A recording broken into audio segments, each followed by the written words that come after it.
Fala, meus queridos, belezinha? Mais um vídeo aqui no canal ao ar livre, tomando aquele cafezinho de garrafa térmica encardida. Bom demais, essa hora da manhã, que delícia. Vamos lá, deixa o like, se inscreva, compartilha, dá essa moral pra gente aí. Vamos falar rapidinho de especulação antes de ir pro Mundial de Clube. Esse mês de dezembro e janeiro é um saco. O Fluminense tem uma planilha. O scout do Fluminense tem vários nomes ali escritos. Tem um quadro com vários, para cada posição. E esse é um trabalho de scout, não precisa nem ter visto nada.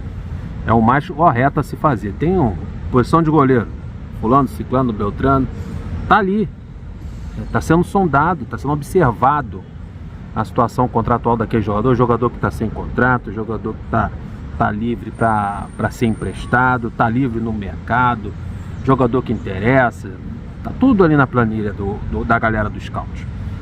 Aí nessa época tem sempre, o Fluminense está interessado em fulano, está interessado em ciclano, está interessado em beltrano. Ultimamente, nos últimos dias, trouxe a notícia que o Fluminense estava interessado no Bruno Rodrigues, atacante do Cruzeiro, que pertence a Tombense, que o Fluminense pagaria 25 milhões de reais. Aí, porra, 25 milhões de reais, quando eu vi a notícia, falei, porra, tem alguma coisa errada nisso aí. 700 mil reais por mês, ganhando um salário maior do que jogadores importantíssimos, campeões da América, visto na cabeça do Fluminense. Então não dá o lé com cré, né? Tem uma coisa errada nisso aí. Aí o camarada tal do Bruno Rodrigues estava indo para Bahia, para fechar com o Bahia, e ontem foi anunciado pelo Palmeiras, com foto, camisa do Palmeiras e tudo. Especulação.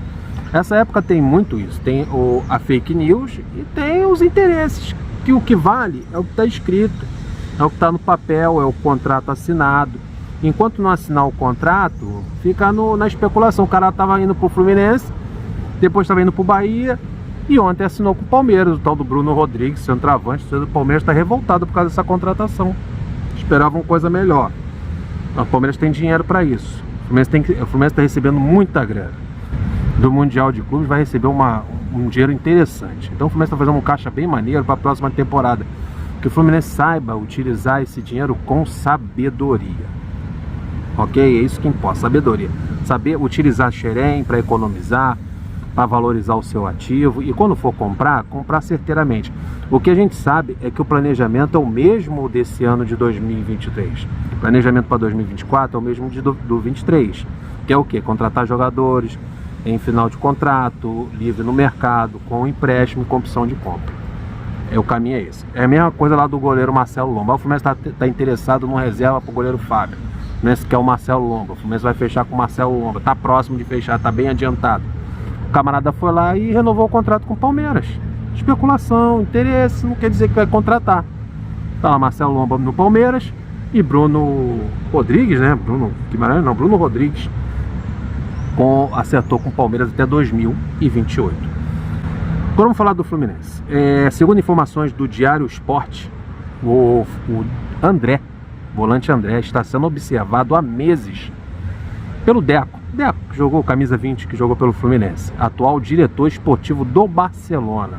Olha aí, a notícia que a gente tem é a seguinte: o Barcelona está interessado no André e vai usar a figura do Deco, que tem amizade com o agente do jogador e com o próprio Fluminense, como eu falei, foi jogador do clube.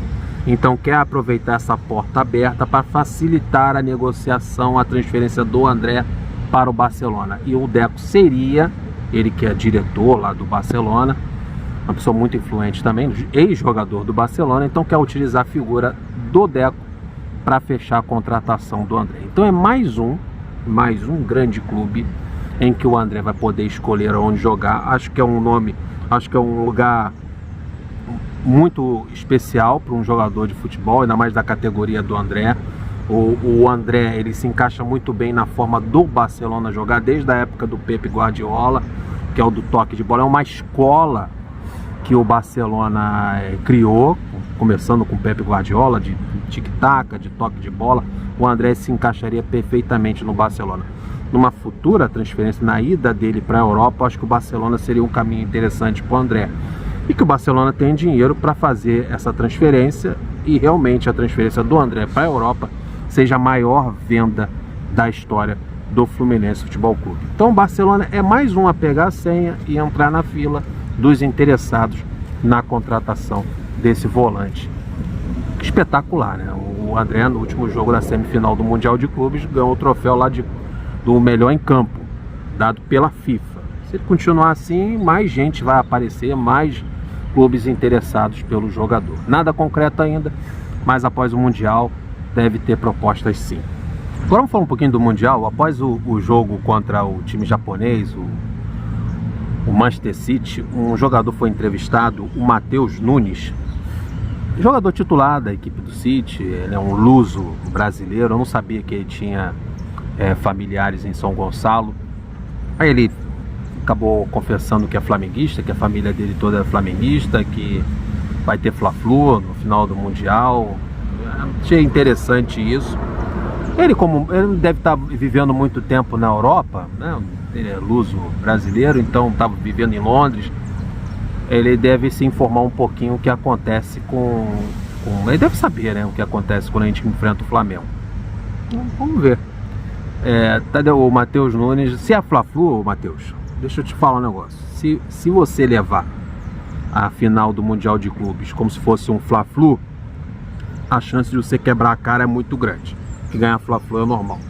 Aí ele falou uma coisa sobre a decisão, né? Ele disse que o Guardiola não falou muito sobre o Fluminense ainda. O próprio Guardiola, após o jogo, deu uma entrevista falando que ele ia estudar mais o Fluminense agora, que ele ia botar os jogadores para descansar, para dormir, e que agora ele ia pensar no Fluminense, ia estudar mais o Fluminense, e conhece pouco. Falou que tem um jogador que é o seu informante, praticamente o seu espião, que é o goleiro Ederson.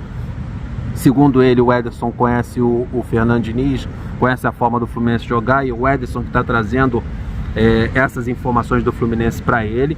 Que o Ederson teve um encontro com o Fernandinho, do Atlético Paranaense, e o Fernandinho que também foi jogador do City, também encheu o Ederson. O Ederson praticamente é o espião do Guardiola no futebol brasileiro. E o Fernandinho trouxe também, acumulou essas informações junto ao Ederson, e o Ederson vai repassar para o Guardiola informações sobre o Fluminense. Ele também elogiou o futebol brasileiro, disse que o futebol brasileiro também foi muito falado pelo pai dele na sua infância, que é uma escola que gosta da posse de bola, jogadas lentas, toques, e depois dar uma acelerada em direção ao gol. Que a escola brasileira é espetacular, que ele gosta do André e do Ganso. Eu achei bem interessante, porque até o próprio Matheus Nunes cita o André e o Ganso. Então o Ganso foi citado pelo Matheus Nunes, foi citado também pelo Guardiola, e o que me chamou a atenção é o Ganso ser citado também pelos dois, tanto pelo Guardiola como pelo Ganso, aliás, pelo Matheus Nunes. Então a gente vê a importância, né? A gente às vezes não dá tanta importância assim ao futebol do Ganso e ao cadenciamento e a qualidade que ele traz para o meio de campo, e ver o Guardiola elogiar ele. O André é normal, né, gente? O André ser elogiado é uma redundância. O Matheus Nunes também elogiou muito o André, assim como o Guardiola. Mas os dois citarem o Ganso mostra a importância desse jogador. E até quando o Guardiola cita a escola brasileira de toques lentos no meio de campo e depois de aceleração, me lembra muito a forma do Fluminense jogar, que é o cadenciamento com o Ganso no meio de campo, essa bola mais lenta e de qualidade, e a aceleração com Arias, com Keno, com Cano e principalmente com JK. Bem uma escola brasileira, a forma do Fluminense jogar. Moderna, nova, mas muito parecida com a escola tradicional, e o Pepe Guardiola fala isso, elogia o futebol brasileiro. Então ele vai tirar esses dias de descanso, claro, que o Fluminense teve um dia a mais de descanso do que o Manchester City, e o Guardiola agora vai se debruçar sobre o Fluminense, sobre a forma do Fluminense jogar, também recebendo informações do goleiro Ederson, seu goleiro titular, e a do Fernandinho, que jogou também pelo City e jogou aqui no Campeonato Brasileiro pelo Atlético Paranaense 2 vezes contra o Fluminense, e trouxe informações. Então o Fluminense está cheio de espião aí observando o futebol do Fluminense. O Guardiola vai estudar e o Fernando Diniz vai pelo mesmo caminho, porque é um treinador também muito estudioso. Bom, mano, no próximo vídeo teremos mais informações. Vamos em frente aí, porque sexta-feira tem um jogão para a história do Fluminense. O Fluminense tem condições sim de ser campeão do mundo. A gente está nessa torcida. Deixa o like, se inscreva, compartilha. Até o próximo vídeo. Flui!